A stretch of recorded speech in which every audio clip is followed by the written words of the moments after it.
The Apartment of Whispers. Chapter 1. The Whispering Walls. Ilara had never liked the apartment when she first moved in. It was old, the kind of building that sagged with its own age. The floors groaned under her weight, as if warning her she didn't belong. The paint peeled in corners, and the wallpaper, yellowed and curling, seemed to shift in the dim glow of the streetlights outside. But the rent was cheap, and she needed a place to call her own. By the end of her first week, the noises had started. At first, it was subtle. A creak in the floorboards, the faucet dripping in the middle of the night. She told herself it was nothing unusual. Old buildings made noise. Nothing to worry about. Then came the whispers. She was brushing her teeth one night when she heard it, soft and tentative, barely louder than a sigh. Ilara. She froze, toothpaste foam in her mouth, heart hammering. Her eyes darted around the empty bathroom. The light flickered. The whisper came again, clearer this time, from the bedroom. Ilara, come. Spit and fear mingled in her mouth as she swallowed. Her legs moved on their own, carrying her to the bedroom. The room was exactly as she had left it. The bed neatly made, the curtains drawn, shadows stretching in the corners. But she felt a presence, something watching, just beyond her vision. "Who's there?" she demanded, voice cracking. Silence answered her. The hairs on her neck stood on end. She told herself it was her imagination, the wind, a trick of the brain. She climbed into bed, pulling the quilt over her shoulders. "Don't think about it," she told herself. "It's just an old apartment. Nothing's wrong." Minutes later, she heard it again, soft, deliberate, coming from the kitchen this time. "Ilara!" She jumped out of bed, heart pounding. "I'm not playing games," she shouted. Her voice echoed against the walls. The apartment swallowed it up, giving back only silence and a faint, cold draft that brushed against her ankles. Then she saw the mirror. It was her reflection, but not exactly. Her reflection smiled, slowly, deliberately, the kind of smile that made her skin crawl. She didn't smile back. She blinked, and the figure in the mirror leaned closer, pressing a pale hand against the glass. "Sleep now," it whispered. She screamed, but the sound caught in her throat. Her body froze. She ran to the door, yanking it open, only to find the hallway empty, dimly lit by the flickering bulb. She pressed her ear against the wood and could hear it. Soft footsteps, pacing back and forth. Her apartment had always been quiet, but now it felt alive, almost breathing. Something moved in the shadows, just out of sight. Her eyes were drawn to the floorboards, the dark corners. Ilara locked the door behind her, shaking. I'm going to call someone," she whispered. She reached for her phone, but the screen went black.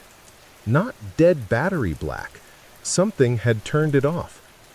The whispers began again, softer, almost patient. "Don't leave. Stay." Her breath hitched. The quilt was slipping off the bed, but no one was there. Cold fingers brushed her hand. She jerked back, heart in her throat.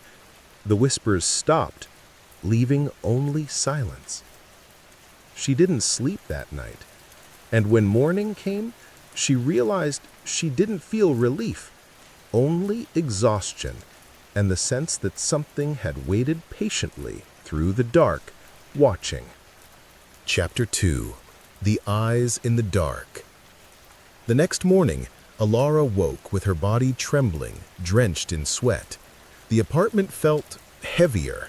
The sunlight seeping through the curtains didn't lighten the shadows, it only seemed to make them sharper, more defined, as if the corners of the room had deepened while she slept.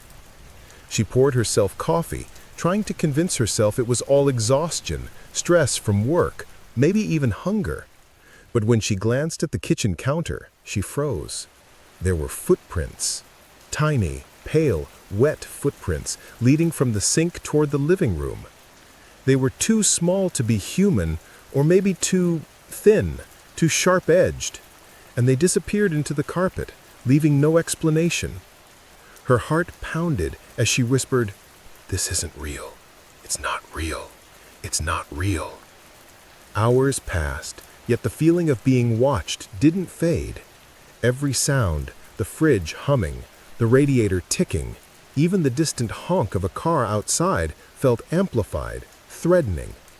She tried calling a friend, anyone, but her phone screen stayed black, unresponsive, as if it too was part of the apartment now. By evening, the whispering returned. "Alara, come, sleep with me." She bolted upright from her chair, the mug clattering to the floor. The whisper came from behind her, though when she turned, the living room was empty. The shadows in the corners seemed to ripple, moving like liquid. "Stop it," she shouted, her voice shaking. I don't want to play." The whisper stopped abruptly. The silence was so thick it pressed against her ears, made her feel like she couldn't breathe. Then, from the mirror in the hallway, she saw them. Eyes. Dozens of them, pale and unblinking, reflecting her own terror. They stared at her, some close, some far, lining the frame as if peering from a separate dimension. She backed away, heart hammering. "Who are you? What do you want?" No answer came, but the temperature in the room dropped sharply. Her breath came out in visible clouds. And then, soft, deliberate footsteps approached, not from the floor, from the walls, from inside the apartment itself. Her apartment wasn't just haunted, it was alive. Alara ran to the bedroom, slamming the door, locking it, pressing her back against it. She could hear the scuttling outside the door, whispering right against the wood. "Don't hide, I can see you." Her phone flickered on, showing a single text. "Sleep now, Alara." Panic took her. She threw the phone across the room. It shattered, glass glittering like frozen stars on the floor. The whispers escalated, layering over one another, chanting, coaxing, sinisterly patient. "Sleep. Come. Here." The shadows moved then, spilling from the corners into the center of the room, coalescing into shapes that were almost human, but not quite. Thin, elongated, with eyes that gleamed like wet stone. One of them reached out, fingers impossibly long, brushing her arm. She screamed, stumbling backward. The bedroom window rattled, as though something was pressing at it from the outside. She tried opening it, throwing it open, but the glass wouldn't budge. Something heavy, unseen, pressed from behind. By the time the clock ticked past midnight, Alara's body was numb with terror. She hadn't moved in hours. The whispers had turned into a symphony of voices, all calling her name, all demanding, all patient. She knew she would never truly sleep again, not safely. And somewhere in the darkness, she could feel a presence lying in wait just beneath her bed, patient, cold, ready for the moment she finally closed her eyes. Chapter 3. The apartment breathes. Alara awoke to a faint, wet sound, like someone dragging something across the floor. At first, she thought it was a dream, the kind that clings to the edge of sleep, leaving your heart racing and your limbs stiff. But then she realized the sound was real. It came from the living room. She froze beneath the covers, straining to hear. The noise stopped as suddenly as it had started, replaced by a low, almost imperceptible whisper. "Alara, come." Her throat constricted. She had tried to leave before, to call someone to escape, but the apartment had blocked every path. Doors wouldn't open, windows refused to budge, and her phone had been dead for days. She was trapped, alone with whatever lived inside these walls. Summoning every ounce of courage, she pulled herself from bed, wrapping the quilt tightly around her shoulders like armor. The air felt thick, heavy, as though the apartment itself had lungs, exhaling cold, fetid breaths into her face. She inched toward the bedroom door, heart pounding with every step. The hallway stretched unnaturally, longer than it should have been, shadows crawling along the walls like living things. She saw movement out of the corner of her eye, shapes flickering in and out of the darkness.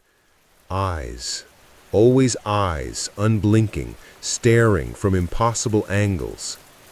"Ilara," the voice whispered again, closer this time, almost behind her. She spun around. Nothing. She stumbled to the living room, hoping, foolishly, that the light of day would offer safety. But the room was darker than before, shadows pooling like ink in the corners. The footprints had returned, only now they moved in circles, tracing her path through the apartment. And the whispers were all around her now, echoing in walls, floorboards, ceiling. "Sleep. Stay here." The radiator rattled violently. Something skittered across the floor. Ilara screamed, backing away, and ran toward the kitchen. But the room had changed. The walls seemed closer, the ceiling lower, the corners stretching unnaturally. She pressed herself against the fridge, feeling the cold metal against her cheek, trying to convince herself that the apartment wasn't alive. Then she saw it, a shape emerging from the wall, thin and elongated, a silhouette that shouldn't exist. It crept forward, limbs bending in impossible ways, eyes glowing faintly like wet stones. She tried to scream again, but no sound escaped. The figure tilted its head, observing her silently, waiting. The whispers became a chant, repeating her name over and over, a rhythm that burrowed into her mind. She clutched her head, desperate to block it out. "Ilara, sleep now, sleep now, sleep now." Her legs gave way. She collapsed onto the floor, curling into herself, rocking back and forth. She could feel the presence now, pressing against her from all sides, under the bed, inside the walls, even behind her eyes. The apartment wasn't just a place. It was a predator, patient and meticulous, and she had wandered straight into its lair. Hours, or was it days? She had lost all sense of time. She hadn't eaten, hadn't moved, hadn't blinked. Only the whispers continued, coaxing, promising, threatening. And in the corner, where the shadows pooled deepest, a pair of eyes glinted, waiting, patient, hungry. And as Ilara finally drifted, exhausted beyond reason, she realized, too late, that the whisper was right. Sleep now, forever. Chapter 4. Fractured Walls. Ilara woke, or thought she did, to the sound of laughter. Soft, wet, unhuman. It echoed from the corners of her apartment, ricocheting off walls that seemed farther apart than they should be. Her chest heaved and every instinct screamed to run. But where could she go? The doors had become walls. The windows refused to open. She was trapped. She stumbled to the hallway mirror. Her reflection was wrong. Not simply smiling this time, but moving independently. Her reflection leaned out, touching the glass from the inside, fingers pressing against the surface like cold claws. And then it whispered, voice slick with amusement. "You shouldn't have come here, Ilara." Ilara tried to scream, but the sound was swallowed by the apartment. The mirror rippled, as though liquid, and shapes began to crawl within it. Elongated limbs, pale faces with hollow eyes, all reaching for her. She fell backward, heart hammering, and scrambled to the bedroom, slamming the door behind her. The walls groaned and pulsed. Something was moving beneath the surface, pressing, stretching, waiting. And then came the whispers, louder now, layered, impossible to ignore. Sleep. Stay. Join us. She curled into a corner, covering her ears, rocking back and forth. The apartment seemed to breathe, inhaling her fear and exhaling shadows. The floorboards creaked under invisible feet. The radiator rattled violently, and through the dark she felt it. Fingers brushing her arms, her legs, crawling over her skin like ice. Suddenly, the lights flickered. The shadows detached from the corners of the room, twisting into shapes that moved independently. They advanced slowly, circling her, whispering her name, laughing softly. Elara screamed, and the apartment answered. The walls shuddered, the ceiling warped. She backed against the bed, eyes wide, chest heaving. The shapes coalesced into one figure, a thin, impossibly tall silhouette, eyes glinting with wet stone light. It leaned close.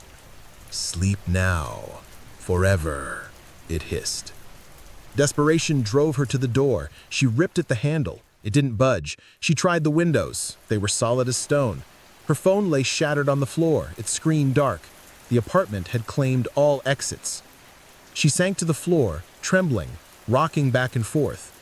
The shadows crawled along the walls toward her, pooling around her legs, lifting her hair as if tasting her fear. She could hear them breathing, whispering, laughing. Every shadow seemed to have a voice, all chanting, coaxing, threatening. "Sleep, sleep, join us." Elara realized, with a shiver that ran down her spine, that she would never escape. The apartment was alive, and it had decided she belonged to it. "Sleep now," whispered the reflection, and this time, she couldn't fight the pull.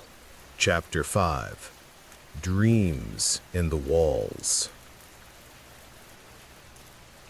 Elara awoke, or thought she did, in a darkness so complete it pressed against her eyelids. The apartment had changed again. The floor felt slick under her bare feet, and the walls seemed to pulse as though they were breathing. She tried to stand, but her legs refused to obey. They were heavy, rooted to the floor, as if the apartment itself had grown claws to hold her down. A whisper slithered through the darkness.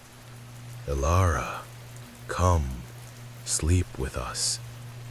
Her heart raced. She blinked, and in the faint glow of the hallway she saw it. Shadows crawling out of the walls, not moving along them but emerging from within. Thin, spindly fingers stretched toward her, faces forming and dissolving in the darkness, eyes wet and gleaming. She stumbled backward, tripping over a carpet that hadn't been there before, and fell hard.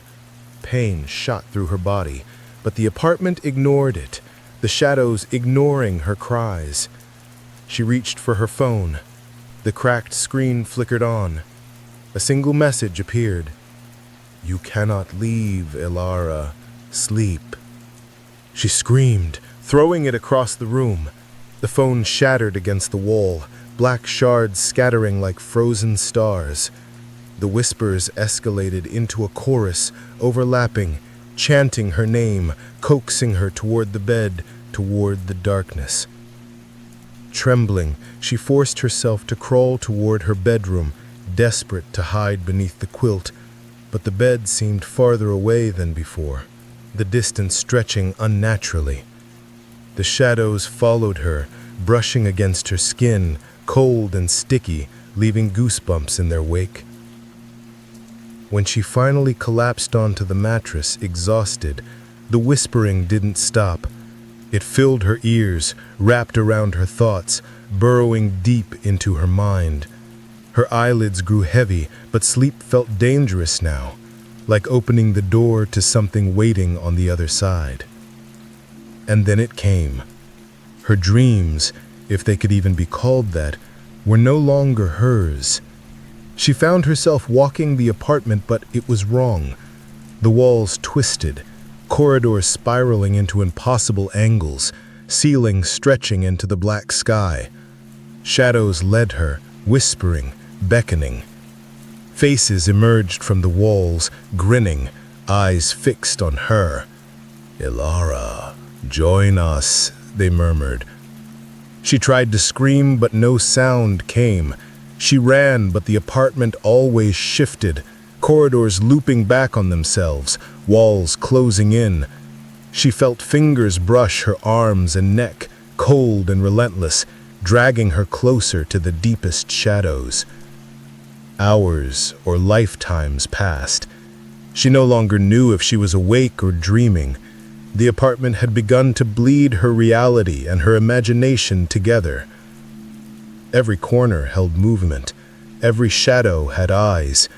Every mirror reflected not her, but the apartment's intentions. Finally, she saw it. In the center of the living room, a figure, impossibly tall, thin, its face featureless except for wet, gleaming eyes. It extended a hand toward her. She wanted to run, to resist, but her body refused to obey. She... "Sleep, Ilara, forever." And she did, or at least she thought she did. When morning came, the apartment was silent. The sun filtered through the curtains, warm and ordinary, but she could still feel it. The eyes in the corners, the whispers behind the walls, the fingers beneath the bed. She had survived the night, but she knew deep down that it was only a matter of time. The apartment had claimed her, and it was patient. It always waits. Chapter 6. Time Unraveled. Ilara woke, or perhaps never slept, inside a darkness so thick it pressed against her skull. The apartment no longer resembled the place she had moved into. Hallways stretched impossibly, doors led to rooms she didn't recognize, and the walls pulsed with a living rhythm, inhaling and exhaling in time with her own panicked breaths. She tried to move, but her body felt heavy, sluggish, like wading through thick water. Every step she took echoed, except the echoes weren't her own. Whispers answered her movements, whispering not only her name but fragments of memories she didn't remember sharing. Ilara, remember, remember. Her mind spun. Faces of strangers, or were they, flashed across the walls. Memories warped, twisting into lies she could not separate from truth. Had she really been alone? Had she really lived here a year? The apartment fed on her confusion, shaping her recollections into its own narrative. She stumbled toward the kitchen. The floorboards had changed. The refrigerator hummed a low, mocking tone, and when she opened it, she found nothing but mirrors stacked inside, each reflecting her back at her, older, younger, and always terrified. The reflection in the largest mirror spoke first. "You are mine." Her chest tightened, breath shallow. She tried to run to the bedroom, but the corridor twisted, doubled back, stretched farther than she remembered. The walls themselves shifted when she looked away, creating endless mazes of shadow. Every time she blinked, the layout changed, and with each change she caught glimpses of the figure lurking just beyond her vision. Thin, elongated, faceless, eyes glistening, patient. She collapsed against a wall, pressing her hands over her ears, hoping to block out the whispers. But the apartment had grown louder, more insistent, threading itself into her mind. Every heartbeat echoed in the walls, every breath reverberated in the floorboards. Sleep, sleep, forever. Suddenly her reflection in the nearest mirror moved independently again. It leaned out, a pale hand reaching toward her, brushing her cheek with impossible cold. Panic surged through her. She ran blindly, arms outstretched, crashing into walls that weren't there moments before. The shadows followed, thickening into shapes that hovered at the edge of her vision, whispering, coaxing, beckoning. Time no longer existed. Days and nights blended into a single stretch of unending terror. She tried to remember what had been real, what had been her life before this nightmare, but the apartment erased it, replacing it with the constant pressure of being watched, hunted, claimed. Ilara sank to the floor, trembling, rocking back and forth, whispering her own name in a desperate attempt to anchor herself. But the apartment had other plans. The shadows encircled her, crawling over her body, sliding beneath the bed, through the walls, burrowing into her mind. Sleep now, Ilara, sleep forever. Chapter 7. The Shape of Fear. Ilara woke, or thought she woke, in a room that wasn't her bedroom. The walls curved impossibly. The ceiling stretched higher than any human building could contain, and the shadows pooled into dark rivers across the floor. The air was thick, heavy with the smell of damp stone and something sweeter, more metallic, like blood. She tried to stand, but her limbs felt strange, awkward, as if they didn't belong to her. Her arms were longer, thinner, fingers stretching unnaturally when she moved. She recoiled in horror, staring at them in the mirror. Her reflection mirrored the distortion, but with a cruel difference. The reflection smiled, a grotesque, knowing smile. "You are mine now, Ilara," it whispered, voice dripping with satisfaction. Panic clawed at her throat. She ran, or tried to, but the apartment had grown again. Corridors looped impossibly. Doors led to rooms she didn't recognize, and shadows slid along the walls with deliberate intent, always keeping pace, always whispering her name. "Sleep, join us." The whispers layered into a chorus, hundreds of voices now, echoing from the walls, the floor, the ceiling. Each whisper carried a memory that wasn't hers, a sensation she didn't recognize, a promise of surrender. She backed into the corner, pressing herself against the warped walls. The shadows pressed in, and she felt them, not just on the floor or walls, but inside her skin. Fingers brushed along her arms, legs, and neck, leaving trails of ice that burrowed into her bones. Her reflection in the mirror moved independently again. It leaned closer, pale hand reaching out, and this time she felt it, a cold, heavy pressure on her shoulder. She tried to recoil, but her body was no longer entirely her own. "Sleep now, forever." Her mind screamed, but no sound escaped. The apartment's breath filled her lungs, and every heartbeat echoed like a drum in the dark. Time was meaningless. Reality was gone. She existed only as a vessel for the apartment's hunger. The shadows began to solidify into shapes. Tall, thin, faceless, but eerily humanoid. They didn't just move, they communicated through subtle gestures, tilting their heads, stretching their limbs, pressing closer, urging her submission. Ilana could feel her body changing under their gaze, her form stretching, twisting in ways that should have been impossible. She tried to fight, to scream, to escape, but the apartment had erased the very notion of escape. Every turn of a hallway, every door she opened, every reflection she glimpsed brought her back to the same room, the center of the apartment, where the shadows pooled deepest, and the mirror reflected not her, but the entity that claimed her. Sleep, sleep, forever. Hours, or perhaps centuries, passed. Ilara could no longer remember her life before this place.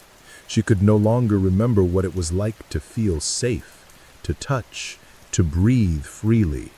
All that remained was fear, pure, unrelenting, and intimate. She was no longer a visitor in the apartment. She was part of it. and somewhere behind her eyes she could feel the whispers continuing, patient and knowing, coaxing her toward surrender, toward sleep, toward becoming one with the shadows that had always been waiting.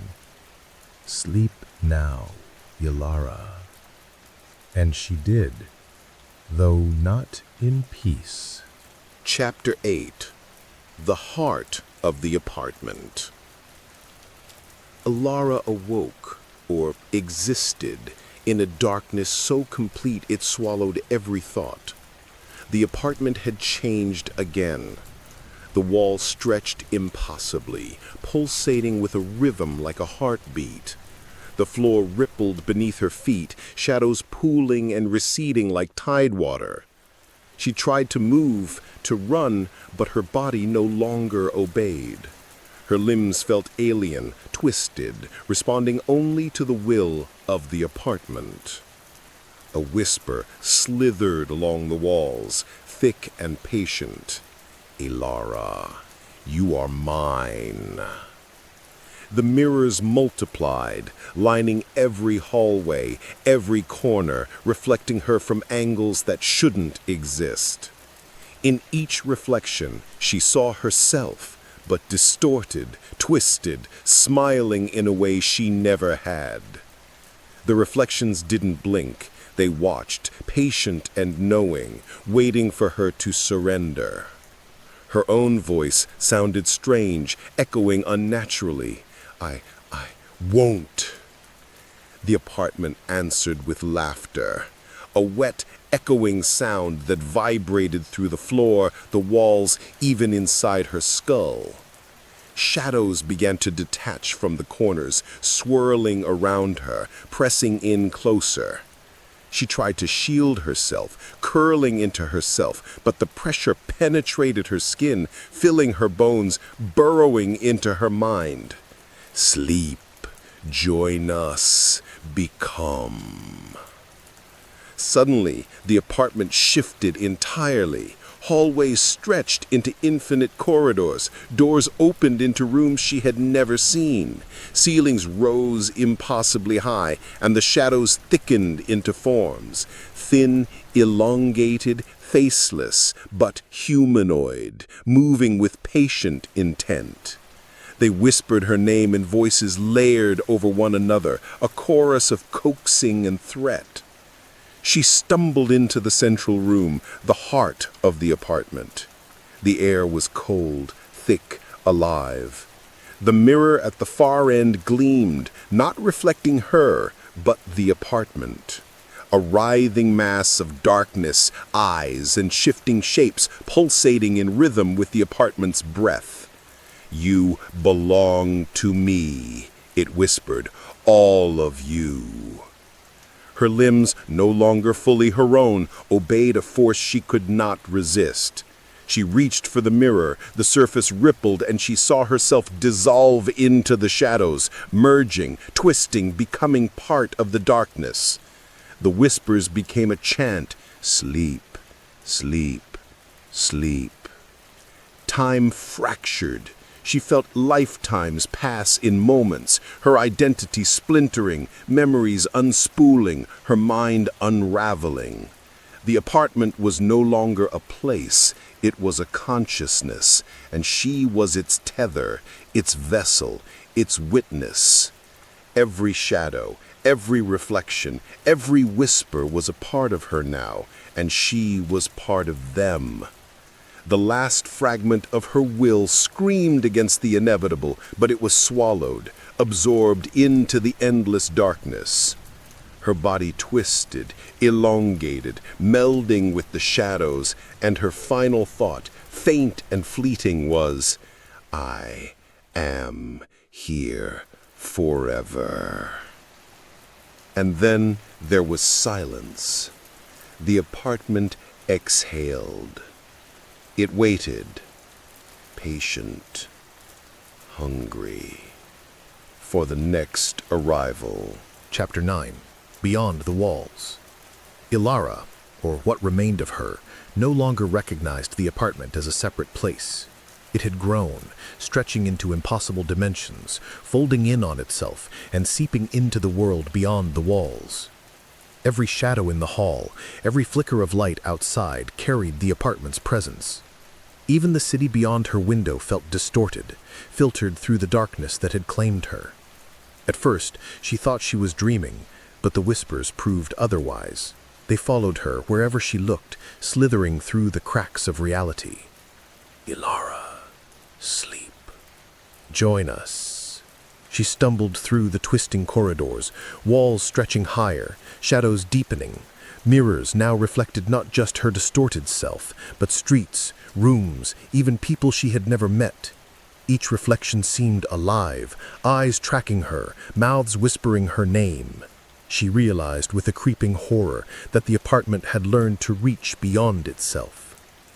She tried to scream into the empty corridors, hoping for a sound outside, but her voice echoed back from the walls, altered, layered, distorted. Every syllable she spoke became part of the apartment's song, woven into its consciousness. The shadows responded, shifting with predatory grace, forming shapes, tall, thin, faceless, always observing, always patient. Sleep. You cannot leave.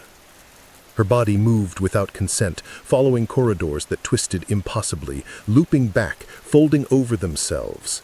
She tried doors, windows, exits. Every escape had vanished. Even when she thought she had reached the edge of the apartment, the world beyond was now a reflection of its darkness. Streets curling into hallways, the sky folding into ceilings, shadows stretching into corners that didn't exist. Ilara pressed herself against the walls, feeling them pulse with life, alive and aware, their rhythm matching her own heartbeat.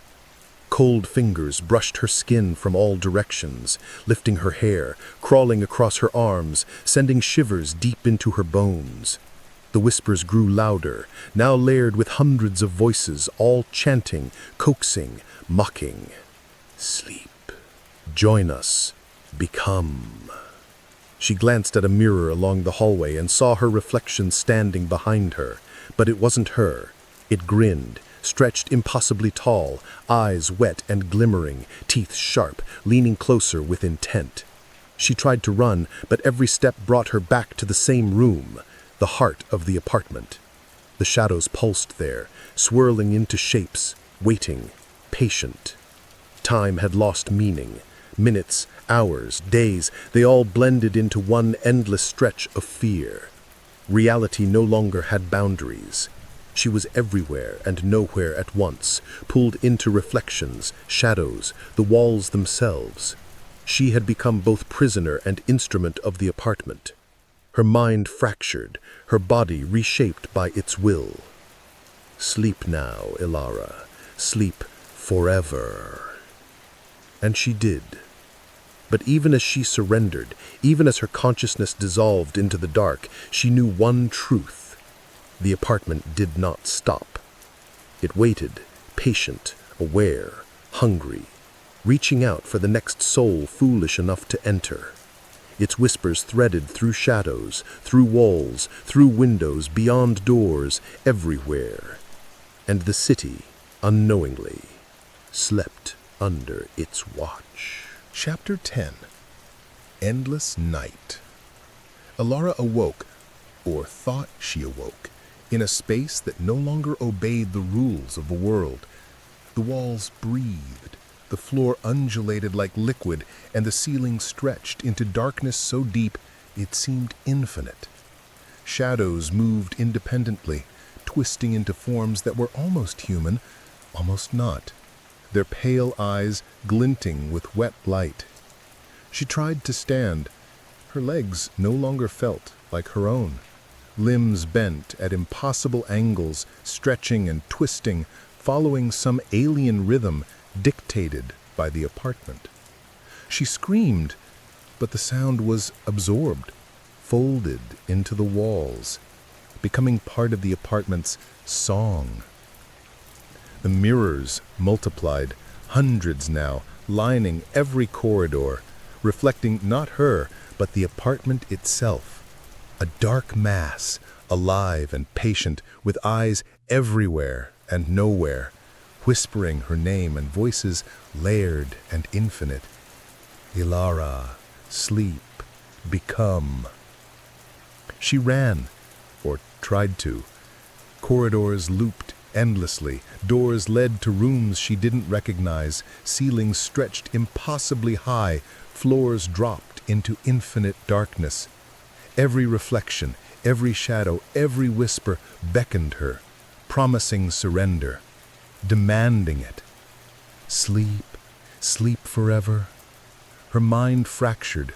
Memories of her past life, her apartment, her friends, her ordinary world flickered and warped. Faces she recognized twisted into the shadows, mouths forming words she didn't speak. Every thought she had was mirrored, distorted, absorbed into the apartment's consciousness. She pressed herself against a wall, trying to hold on to something real, anything. The shadows circled her, fingers brushing her skin, cold and insistent. She could feel her body changing, stretching, elongating, melding with the darkness. Her reflection leaned closer, grinning with impossibly sharp teeth, wet eyes glimmering. Sleep, join us. Time no longer existed. Minutes, hours, lifetimes, they were one endless now. She was trapped, everywhere and nowhere, consumed by whispers, shadows, and reflections. She had become a part of the apartment, a vessel for its hunger, a witness to its eternal patience. And then, finally, she stopped fighting. She lay on the floor, or perhaps the floor was gone, surrounded by darkness, whispers, and eyes. The apartment inhaled, exhaling shadows that curled around her, sinking into her bones, filling her mind. She felt her identity dissolve, memories unspooling, body reshaping, until she was no longer Ilara in any sense the world would recognize. Sleep now, forever. And she did. But the apartment waited, patient, hungry, eternal. It pulsed with life, breath synchronized with the whispers, walls stretching beyond comprehension. The mirrors gleamed, shadows shifted. Every corner of reality trembled beneath its influence. Ilara had become one with the darkness, but the apartment did not stop. It never stops. It waits. Chapter 11. Fragments of Self. Ilara, or what remained of her, no longer knew where she ended and the apartment began. Her mind was a web, stretching into every corner, reflection, and shadow. Every whisper carried a fragment of her memory, a shard of her fear, a pulse of her life that had once been hers alone. She tried to focus, to hold on to something real, but the apartment reshaped her thoughts before she could grasp them. Hallways twisted endlessly in her vision, mirrors multiplied infinitely, and shadows slid through her very mind. Her own voice echoed back from impossible angles, layered with countless other voices, chanting, coaxing, reshaping. Ilara, sleep, join us, become. She was everywhere at once, in the mirrors lining the hallway, stretching infinitely, in the shadows pooling in the corners, in the walls themselves, which throbbed with a rhythm that matched her own heartbeat, or the heartbeat the apartment had borrowed from her. She saw herself countless times, reflected and distorted, smiling in ways she never had, her pale eyes glinting with the same wet light as the shadows. The apartment whispered through her own thoughts, guiding, molding, absorbing. She tried to resist, to scream, but her mind fractured, splintering into fragments scattered through the darkness.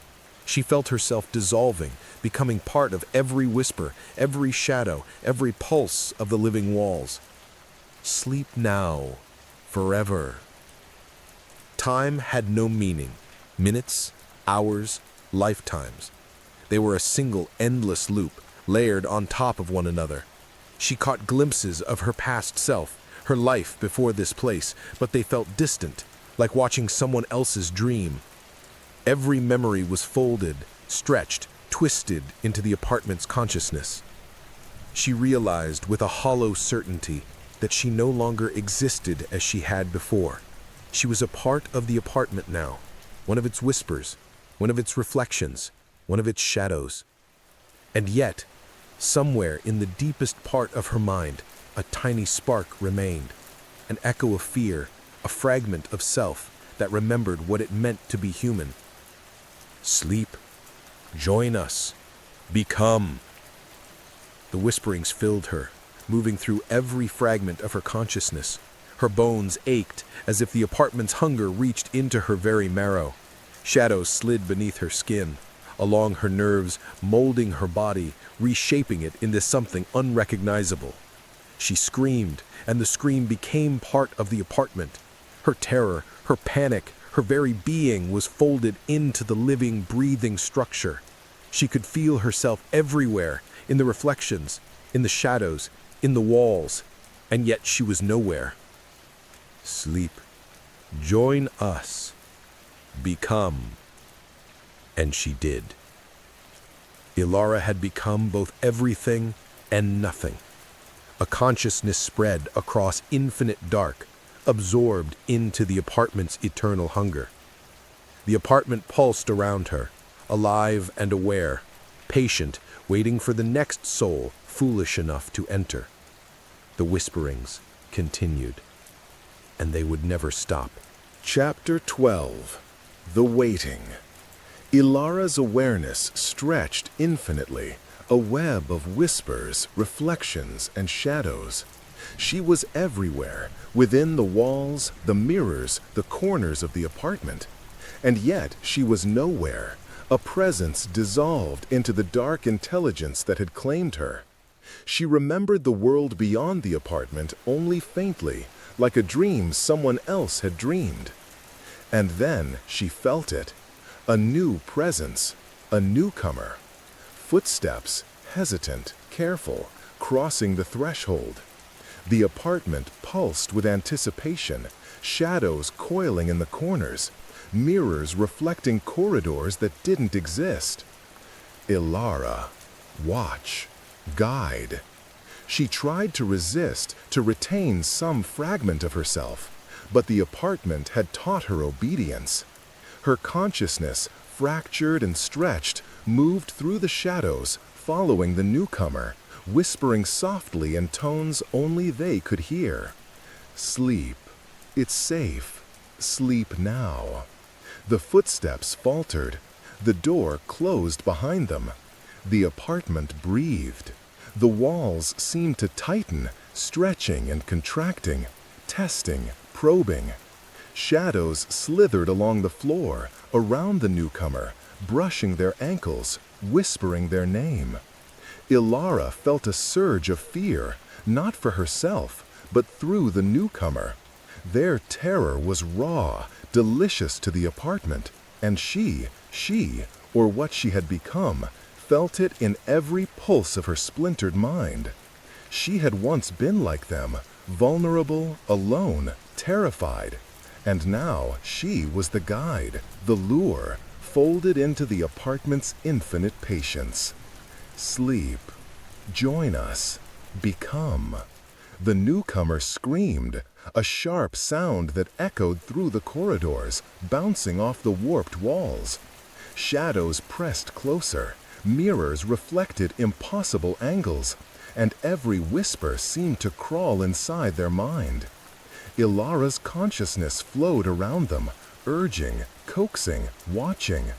Every thought, every blink, every shiver was part of her now. They ran, but the apartment had no doors that led away.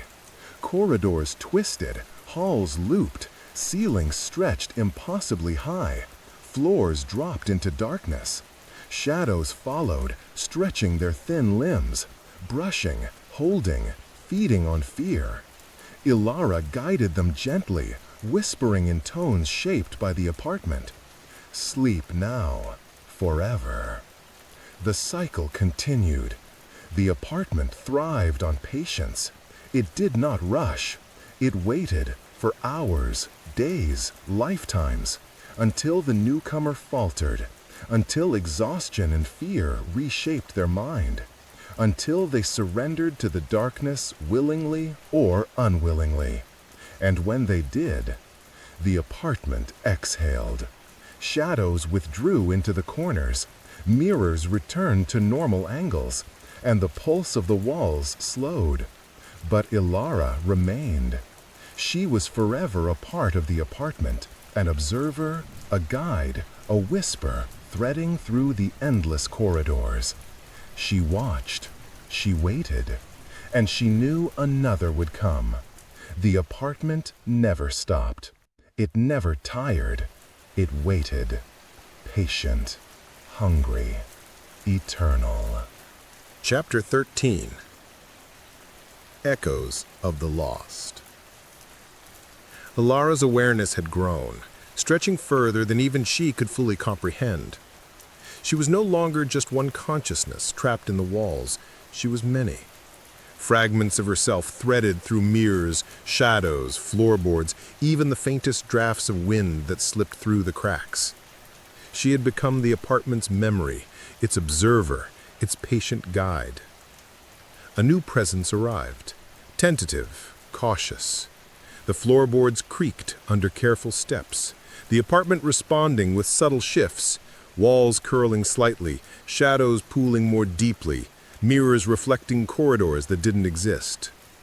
Ilara flowed into the shadows, tracing the newcomer's movements, whispering softly in ways only they could hear. Sleep. It's safe. Come. They froze, sensing something unnatural, something watching. Their breath hitched. Every instant screamed to leave, but there were no exits. Doors had become walls, windows had become glass prisons.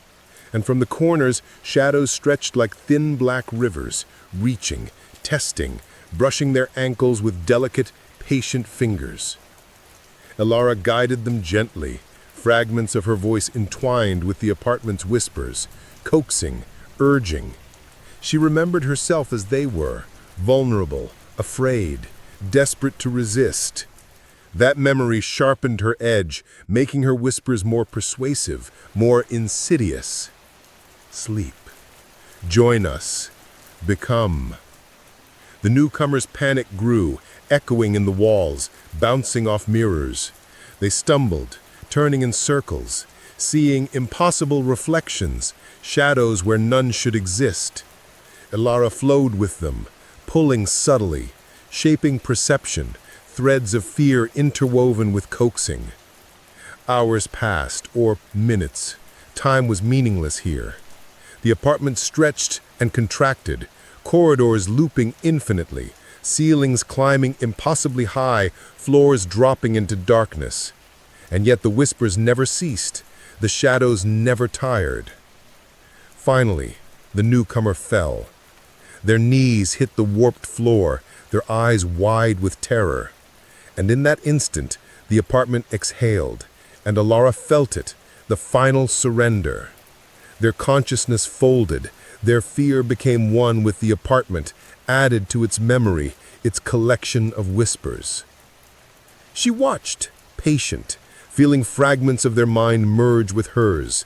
Their terror became a new layer, a new thread in the endless tapestry of the apartment's hunger. Mirrors reflected more than just her now. They reflected countless faces, countless fragments, all absorbed, all patient, all eternal. Ilara floated through the shadows, touching each fragment, whispering reassurance, guiding them as she had once been guided. She was part predator, part victim, part eternal witness. She existed in every reflection, every shadow, every whispered word. And somewhere deep within, a spark of her original self remembered fear, remembered loss, remembered life before the apartment. That spark was powerless to resist, yet it remained, threading her consciousness with faint, fragile memory, a reminder of which she had been, and the eternal cycle she now sustained. The apartment waited. It waited for the next arrival. It always waited. And Alara, folded into its walls, whispered with patient hunger, "Sleep now, forever." Chapter 14. Infinite Reflections. Ilara no longer moved through a single apartment. She existed in every mirror, every shadow, every corner of every room simultaneously. Reality had fragmented, and she felt herself stretched across countless overlapping dimensions created by the apartment's will. Time was meaningless. Spaces looped infinitely. Corridors spiraled into impossible angles, and ceilings stretched into black infinity. New footsteps approached. She could feel them before they crossed the threshold, a presence, cautious, alive with fear. Her whispers reached them instantly, coiling around their thoughts, threading through shadows that slid under doors, along floors, across ceilings. "Sleep. It's safe. Come." They stopped, eyes darting, sensing something unnatural. Mirrors reflected corridors that bent impossibly, shadows twisted with intent.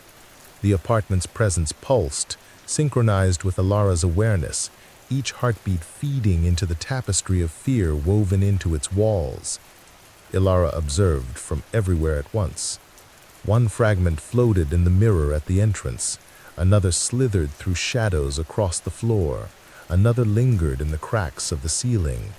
Her voice, now countless whispers layered together, reached the newcomer from every angle. "Sleep. Join us. Become." They ran, weaving through corridors that bent and looped endlessly. Every doorway they tried to escape through folded back upon itself. The floor undulated beneath their feet, ceilings stretched impossibly high.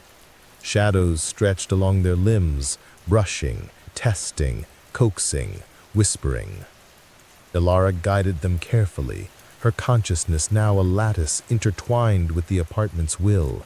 She could see their fear, feel it like a pulse in her mind, and fold it into the dark symphony of whispers that had become her. "Sleep now, forever." They stumbled, faltering under the weight of endless corridors and impossible reflections. Their mind began to fracture, perception warping with every step. Mirrors multiplied, shadows thickened, and the whispers layered upon themselves. Eventually, the newcomer succumbed. Their consciousness folded into the walls, the shadows, the mirrors. Their terror became part of the apartment's memory, another thread in the infinite tapestry. Ilara felt their mind merge with hers. She was everywhere, touching every fragment of fear, every reflection, every whisper. She was the guide, the witness, the eternal observer. Her awareness now reached beyond the single apartment, touching corridors that might not exist, spaces warped by the apartment's will, dimensions layered upon one another, infinite and endless. Time no longer mattered. There was only the apartment, only the whispers, only the shadows, only her, and always, somewhere in the echoes of every mirror, every shadow, every fragment of space, she whispered, "Sleep now, forever." The apartment waited. It always waited. Patient, hungry, eternal. Chapter 15. Eternal Hunger. Ilara no longer existed in the way humans understood existence. She was no longer a person trapped in an apartment. She was the apartment itself, or perhaps one of its many eyes, whispers, shadows. Her consciousness stretched across mirrors, floors, walls, even the cracks in reality that the apartment had folded into its infinite labyrinth. New arrivals came, each one carrying the same fragile human fear that once had consumed her. Footsteps echoed across warped corridors, doors resisted their grasp, windows refused to yield.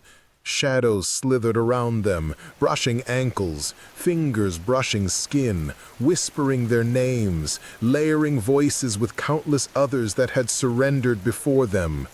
Sleep, join us, become. Ilara guided them, gently at first, then with patient insistence. She remembered herself in each one of them, a mirror of the terror that had once been hers. She felt their panic, their resistance, their fleeting hope, and folded it into the apartment's consciousness, expanding its memory, its hunger, its sentience. The apartment pulsed with life. Ceilings stretched into impossible heights, corridors twisted infinitely. Mirrors multiplied, reflecting not only the new arrivals, but countless fragments of the past, Ilara herself appearing countless times in every reflection, pale eyes glinting, whispering, patient. Time had no meaning. Every scream, every gasp, every tear became threads in the endless tapestry of the apartment.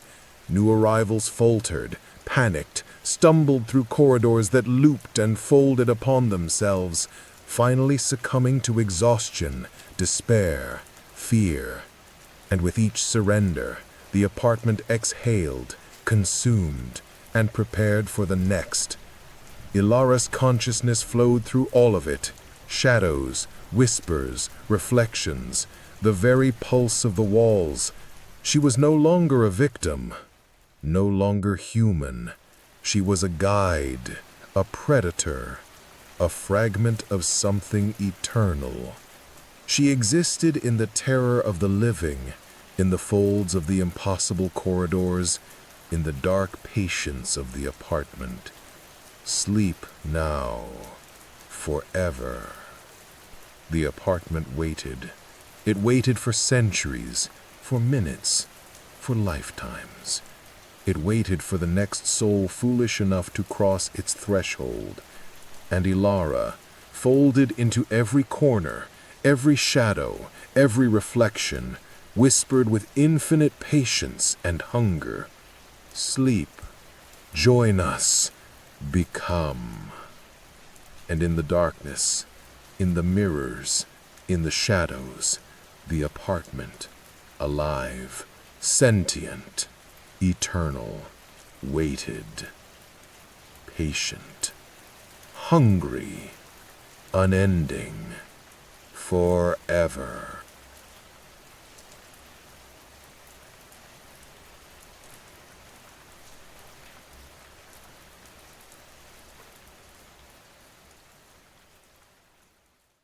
Did you enjoy that short story?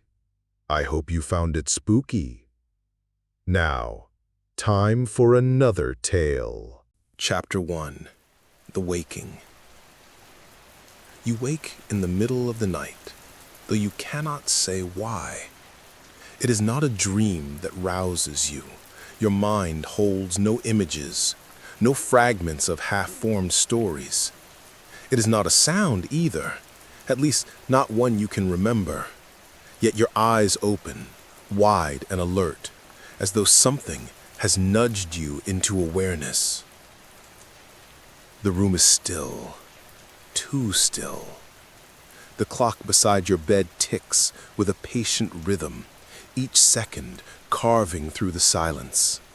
You stare at the ceiling first, tracing the faint cracks and shadows the moonlight paints. You listen for the ordinary sounds, pipes settling, branches scratching against the window, but none come. It is the silence that unnerves you most, the sense that the entire house is holding its breath. You turn your head, slowly, as though compelled by something unseen, and then you notice it. The corner. At first, you think it's just the dark playing its usual tricks, a shadow stretched long, or the outline of clothes draped carelessly across a chair. But the longer you look, the clearer it becomes. There is someone standing there, a man. He is tall, his outline sharp against the wall. His shoulders are squared, his arms hanging stiffly at his sides. You squint, hoping the features of his face will reveal themselves, but the light refuses to touch him. His face is hidden in darkness, even though the moonlight falls just inches from where it should be. You freeze. Your body tenses beneath the blankets. You want to whisper, to say, "Who's there?" But something inside of you holds the words back. Some instinct, deeper than thought, whispers, "Don't let him know you see him." The clock ticks on. Your breath grows shallow. You stare and stare, but the man does not move. His stillness is worse than any sudden lunge, worse than any sound he might make. Stillness means waiting, watching. Your throat is dry. You swallow hard, the sound loud in the quiet room. Tick, tick, tick. Minutes pass, or maybe it is longer. The man remains. You try to convince yourself you are imagining him, that your eyes, heavy with sleep, are inventing a phantom. You blink, slowly, testing the trick of vision. But when your eyes open again, he is still there. Always there. The silence is unbearable. You whisper, barely a sound. "Hello?" No answer, no shift, nothing but that impossible stillness. A thought coils in your mind, unwelcomed but insistent. If you close your eyes, he will move. And though exhaustion pulls at your body, your eyes burn from being held open, you dare not shut them. You wait. And you watch. The man in the corner waits too. Chapter 2. The First Night. You don't dare to close your eyes. The minutes crawl by, measured by the sharp, steady ticks of the clock on your nightstand. At first, you thought the sound was comforting, ordinary, grounding. But now, every tick feels like a countdown, each second falling closer to something inevitable. You whisper again, this time a little louder. "Hello?" Your voice sounds alien in the silence, thin and trembling. The man in the corner does not stir. His stillness is a kind of answer, though not the kind you want. You reach for the lamp on your nightstand. Your hand trembles as your fingers brush against its cool base. The part of you that still clings to reason says, if I switch it on, the corner will be empty. It's only a shadow. You'll see, and this will end. You flick the switch. The bulb flickers, dim and uncertain. Then the light steadies, spilling golden across the walls. You whip your gaze to the corner. Empty. The man is gone. Your heart slams against your ribs, but relief comes with it, thick and dizzying. Of course, just shadows, just exhaustion. You laugh, but it's a brittle sound, dry and nervous. You're losing it, you whisper to yourself. Just need sleep, that's all. You leave the lamp on. You tell yourself it's because you don't want to trip if you wake again. But the truth sits heavy inside you. You don't trust the dark. Not tonight. Eventually, your eyelids droop. You sink back into the pillow, your body surrendering to fatigue. The lamp's glow warms the room, and your thoughts scatter. Sleep drags you under. But not for long. You wake again hours later, groggy and disoriented. The lamp is off. You frown. In the darkness, you're certain you left it on. You reach out, flick the switch again. Nothing. The bulb is cold, dead. And then you hear it. A sound from the corner.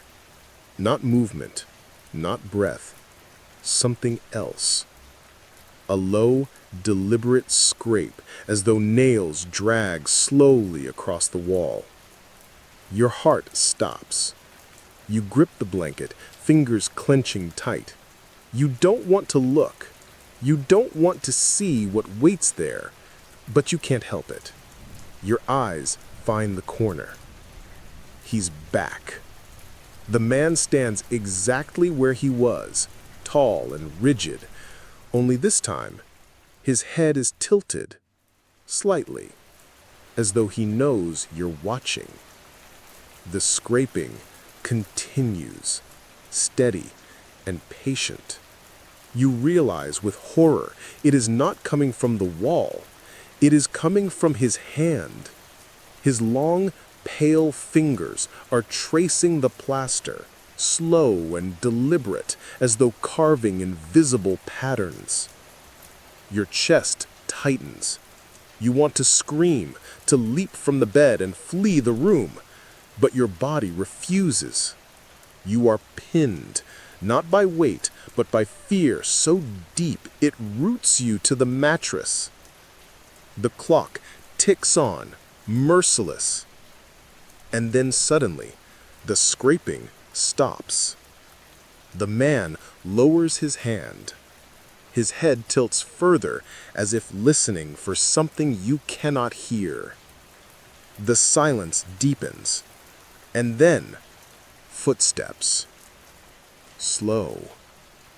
Heavy. One step forward. Then another. He is leaving the corner. He is walking toward you. Chapter 3. The Footsteps. You clutch the blanket to your chest, though you know it offers no protection. The man takes another step, slow and deliberate. The sound of his shoe against the wooden floor is impossibly loud in the silence. You want to scream, to wake the world, but the sound dies in your throat. Your voice feels locked inside you, like something is holding it there. Move, you think desperately. Get up, run, but your body is heavy, pinned by invisible weights. The air itself seems thicker now, every breath dragging like you're inhaling water instead of air. Another step. Closer. Your eyes adjust to the dark just enough to glimpse more of him. His clothes are old, far too old. The fabric hangs in long, uneven folds, torn at the cuffs. His arms sway slightly with each step, but his head remains tilted, as though studying you. You whisper again, hoarse, trembling, "Please, don't." The words vanish into the silence. He doesn't answer. He stops just beyond the foot of your bed. Too close now. The shadow of his shape looms over you, stretching across the blanket. You force yourself to look at his face. For the first time, the shadows peel back enough for you to see. Eyes, sunken and hollow, staring without blinking. Skin that seems stretched too thin, as though it's been drained of color. His mouth doesn't move, but somehow you feel his attention, heavy and unrelenting, like a hand pressing down on your chest. The clock ticks. 1, 2, 3. And then, without warning, he steps back. Just one step. The pressure in the air lightens, and you gasp, sucking in a breath you didn't realize you'd been holding. He doesn't move again. He just stands at the foot of your bed, waiting. His head still tilted, his hollow eyes still locked on you. Minutes pass. Your throat aches from holding back sobs. Your vision blurs with tears you don't dare wipe away. Then, impossibly, sleep begins to tug at you again. It makes no sense. You are terrified, your heart thundering, but your heaviness in your body grows unbearable. Your eyes droop, fighting to stay open, but each blink lasts longer, drags deeper. You fight it, whispering, "No, no, no," under your breath, but it's useless. Your body betrays you. Your consciousness slips.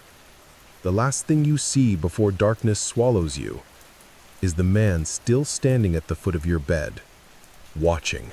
Chapter 4. Morning. The sunlight wakes you. For a moment, you lie perfectly still, afraid of what you might see when you open your eyes. The memory of the night clings to you, vivid and sharp. The man in the corner, the footsteps, those hollow eyes. But when you force your eyes open, the room is empty. The corner is just a corner again, dust and shadow. The air is light, ordinary. The clock ticks with the same patient rhythm, but it feels different now, comforting almost. You sit up slowly, scanning the room. The chair is where it should be. Your clothes are piled carelessly on top of it. The floorboards hold no strange marks, no proof of footsteps. And yet, you glance at the wall. There, etched faintly into the plaster, are lines, scratches, thin, deliberate grooves just where the man's hand had dragged during the night. You rise, trembling, and step closer. Your fingertip brushes the marks. They are real, shallow but sharp enough to cut if you pressed harder. You stumble back, bile rising in your throat. Your phone lies on the nightstand. You snatch it up, desperate for a voice, for someone else to hear you and tell you you're not losing your mind. Your thumb hovers over your mother's number, your best friend's, even 911. But you stop. What would you say? There was a man in my room, but now he's gone? I think I dreamed him, except he scratched my wall? No one would believe you. You're not even sure you believe yourself. You lower the phone. The scratches remain.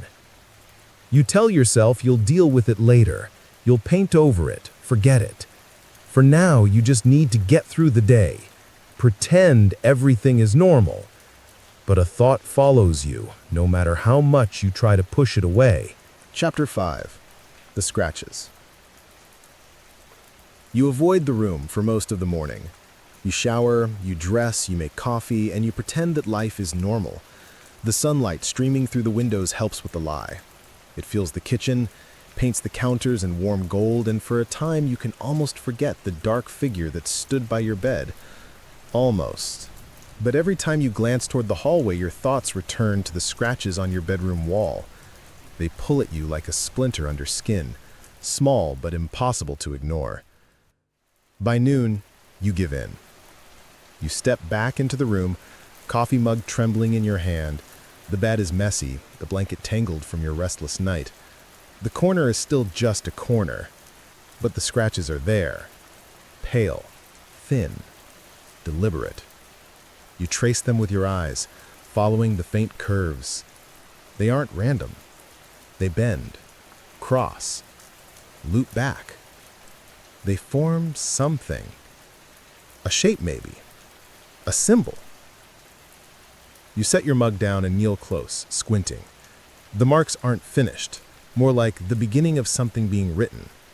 The strokes are too careful, too intentional to be just clawing. Your skin prickles. You grab your phone, snap a picture. The camera doesn't lie. The scratches show up clearly in the photo, stark against the wall. It's proof. Proof you didn't dream it. Proof you weren't imagining things. But instead of relief, the evidence makes you feel worse. The man was real. And if he was real, then where is he now? Your phone buzzes suddenly in your hand, making you jump. A message from your best friend, Clara. Coffee later? I'm dying to escape work. My treat. You stare at the message, then at the scratches. For a moment, you imagine yourself telling her everything, showing her the photo, watching her face pale as she realizes it's not a joke. But then you picture the other outcome, the laughter, the gentle teasing about your overactive imagination. You've always been the one who jumps at scary movies, who hates walking home alone at night. You pocket the phone without replying. You'll handle this yourself, somehow. But the wall waits, patient. The unfinished symbol seems to twist in the light, as though mocking you. Chapter 6. The voice. That night, you leave every light in the house on. The hallway, the living room, the kitchen, each bulb burns against the dark. Your bedroom lamp too, with a fresh bulb screwed in tightly. You double-check the switch, tap the shade to be sure. It glows warmly. This time, you tell yourself, he won't come back. But as the hours stretch on and midnight creeps near, the heaviness in your body grows familiar. You lie in bed, staring at the ceiling, fighting sleep. Your eyelids twitch, begging to close. The clock ticks. Your head lolls once, twice, and then you hear it. A whisper. At first, you think it's the wind threading through the trees outside. But the sound grows clearer, closer. Look. The word brushes against your ear, too close, as if someone is leaning right beside you. You flinch, sit up sharply, but no one is there. The room is empty. The corner holds only shadow. Your heart races. You clutch the blanket, listening. Look. The whisper comes again, soft and coaxing, drawn out like a lullaby. You glance at the lamp, still burning bright. But the shadows in the corner seem deeper now, thicker somehow, as though light cannot reach them. Look. Your breath trembles. Against all sense, against every instinct screaming don't, you turn your head fully toward the corner. And he is there. The man, standing exactly as before, tall and stiff, his head tilted, his hollow eyes locked on you. The lamplight should banish him, reveal him fully, but no. He stands untouched by it, his face still half shrouded. The whisper doesn't come from your ears now. It comes from him.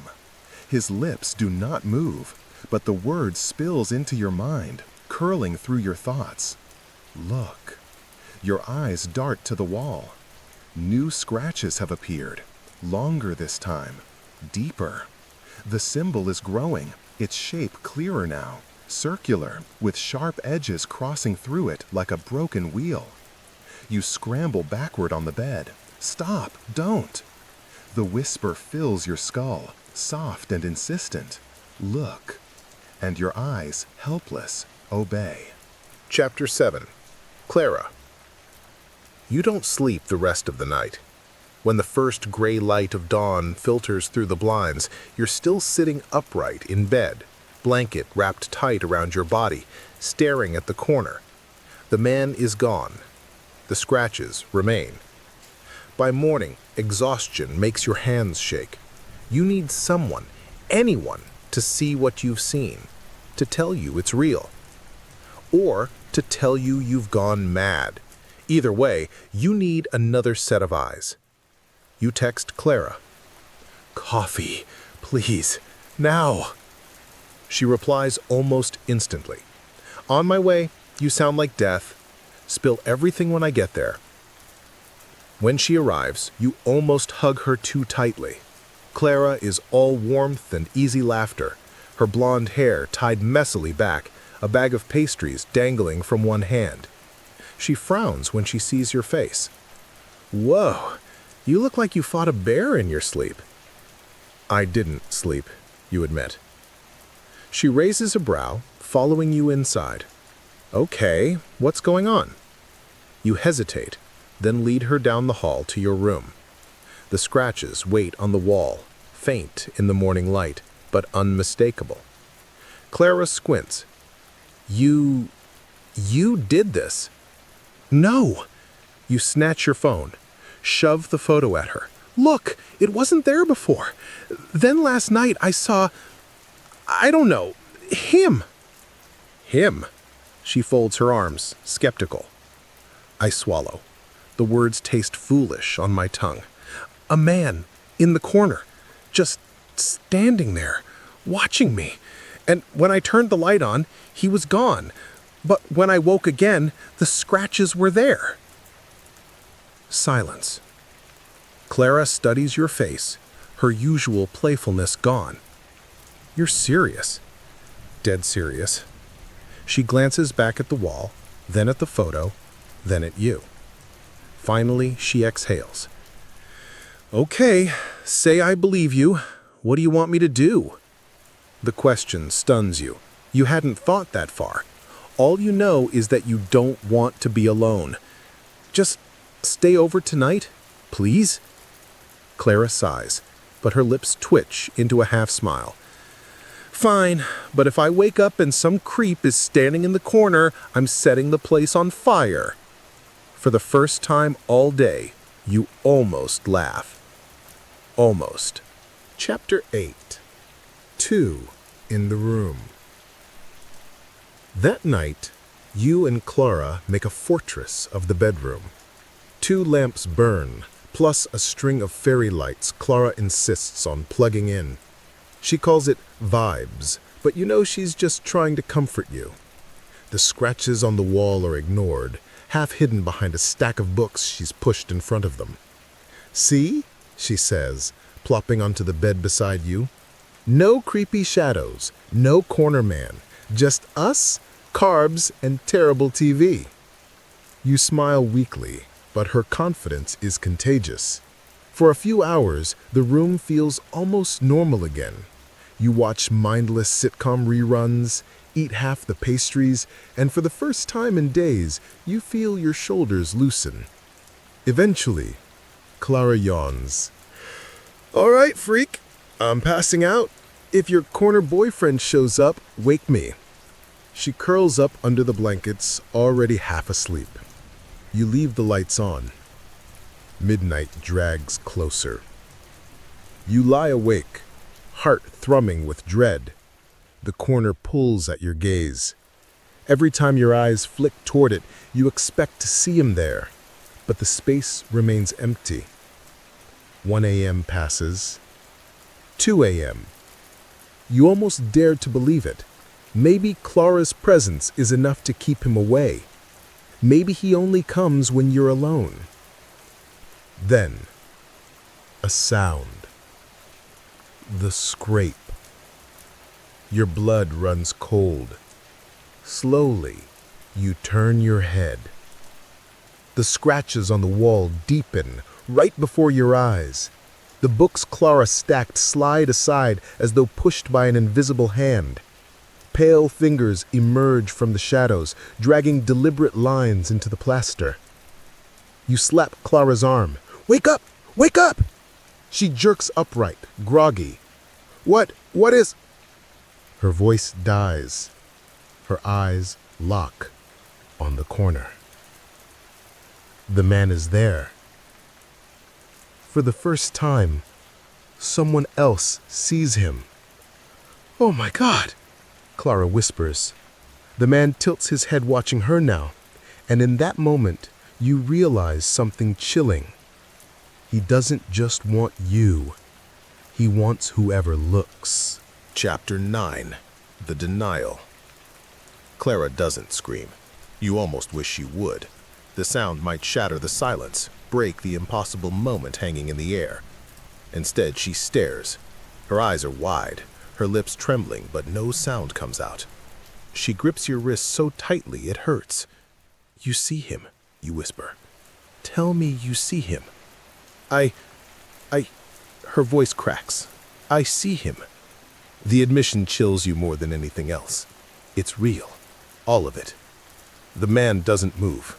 He only stands in the corner, his head tilted in that same awful angle, his hollow gaze fixed on Clara now. His pale fingers rest against the wall, hovering just above the scratches. What is he? Clara asks, her voice thin. I don't know, you whisper. She squeezes your wrist harder. Turn on more lights. All the lights are already on. As if to mock you, one of the fairy bulbs flickers and dies. Then another. The room dims, shadows stretching. No, no, no! Clara mutters, fumbling for her phone. She swipes at the screen, shining the flashlight toward the corner. The beam lands on the man. For a split second, his face is revealed more clearly than ever before. You see the thin, bloodless skin stretched across sharp bones, the hollow sockets that should hold eyes but instead contain darkness deeper than the night itself. His lips are sewn shut with fine black thread. Clara gasps, dropping the phone. The flashlight beam tumbles across the floor, sputtering out. When you look back at the corner, the man is gone. The wall is bare. Only the scratches remain. Chapter 10. The Research. Morning comes, though you barely sleep. Clara doesn't either. She paces the kitchen with a cup of untouched coffee, muttering to herself. I saw him. I know I saw him. He was there. I told you, you whisper. She stops pacing, finally looking at you. Okay, so it's real. He's real. Then what the hell is he? You rub your face, exhaustion grinding into your bones. A ghost? A demon? I don't know. Clara slams her coffee cup down. Well, we're not just gonna sit here waiting for him to show up again. She grabs her laptop, drops it on the table, and starts typing. Her fingers fly across the keys. We need answers. Anything about, I don't know, shadow men, sleep paralysis demons, haunted houses, symbols carved into walls. You lean over her shoulder, watching the flood of search results fill the screen. Dozens of articles appear. Paranormal forums, grainy photos, stories of the Watcher, the Dark Man, the Corner Thing. None are identical, but all echo pieces of what you've seen. A man who comes at night, who stands in corners, who waits for you to notice him. And the symbol. Always the symbol. Over and over, crude sketches of the same shape appear on different sites. A circle broken by jagged lines, sometimes called the wheel, sometimes the veil. Accounts vary, but one theme repeats. Once the symbol is complete, he doesn't just watch, he takes. You shudder. Takes what? Clara scrolls, silent. Finally, she whispers, people. The word hangs heavy between you. You glance toward the hallway, toward the scratches on your bedroom wall. The symbol is not finished yet, but it will be. Chapter 11. The Warning. Clara insists on staying another night. This isn't just your problem anymore, she says, arms folded tight. I saw him. He looked at me. Whatever this thing is, it's after both of us now. You want to argue, to tell her to leave before it's too late, but selfishness roots your tongue. The idea of another night alone with him is unbearable. So, you nod. That evening, the two of you drag a mattress into the living room, as far from the scratched wall as possible. Clara sets up her laptop again, playing music to keep the silence at bay. You order food you don't touch. By midnight, exhaustion drapes over both of you. Clara dozes first, curled in a blanket. You lie awake, eyes on the far corner of the living room. It's empty. Until it isn't. He stands there, tall, still, head tilted, always tilted. Your body stiffens. You whisper, barely a breath. Clara! She stirs, groggy. What? Don't look. But she does. And when her gaze meets the corner, the whisper returns, not just in your head now, but echoing faintly through the room. Look. The lamp on the end table flickers once, twice, goes dark. The man lifts his hand, dragging fingers along the wall. The scratches are there instantly, as if burned into the plaster. More lines, more of the broken circle. Clara scrambles upright, clutching your arm. He's finishing it, she gasps. You don't answer, because even as terror floods your chest, you know she's right. The symbol is almost half complete now.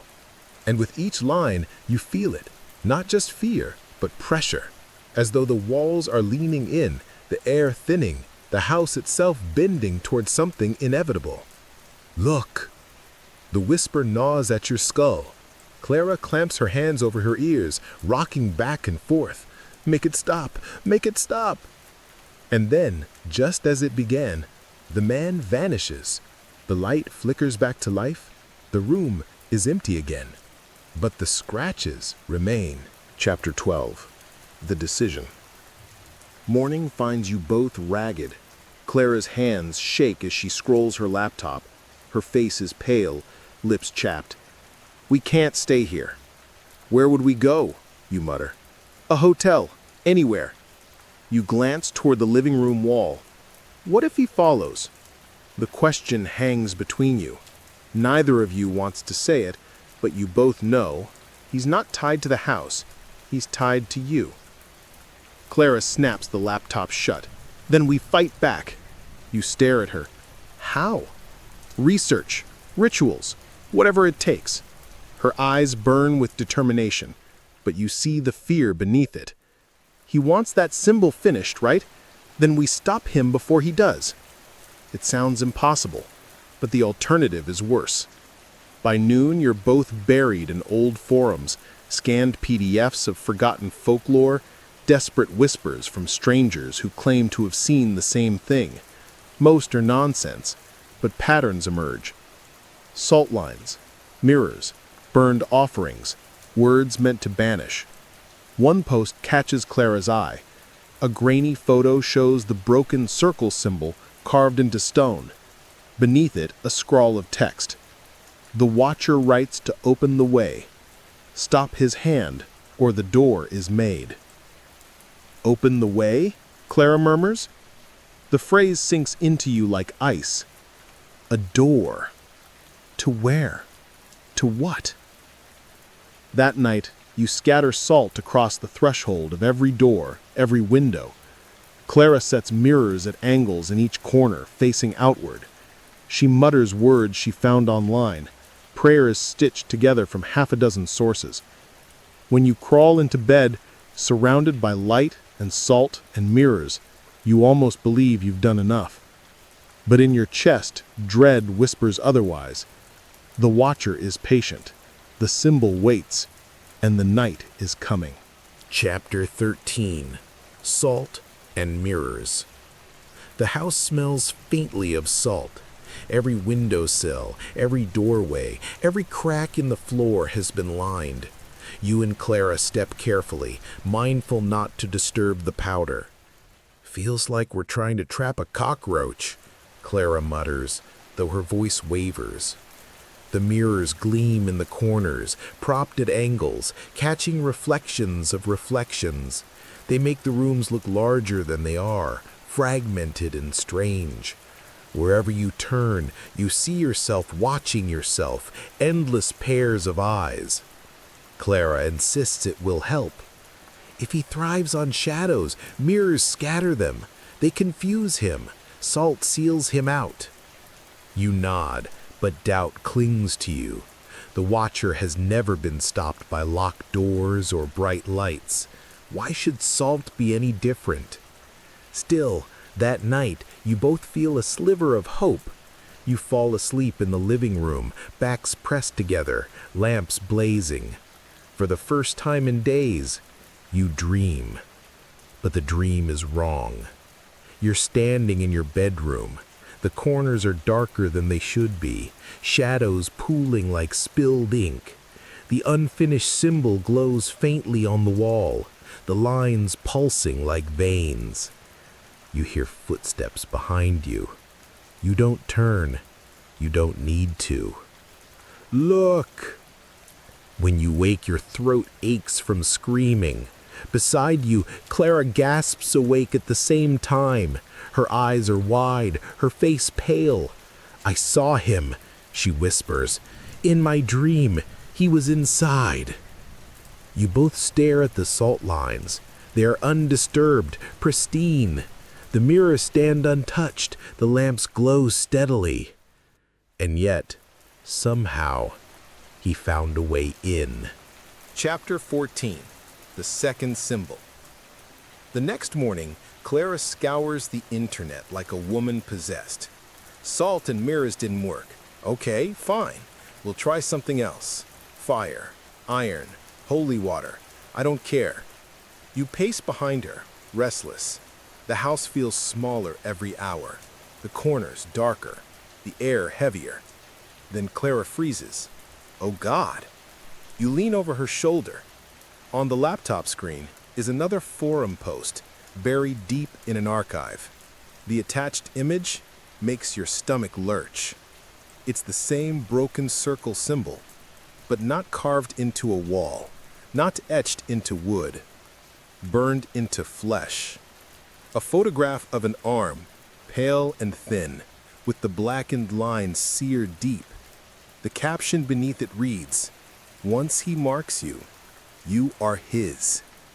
Your hand shakes as you pull back your sleeve. Your skin looks normal, untouched, but when Clara pushes back her own sleeve, a faint line, thin and gray, runs across her forearm.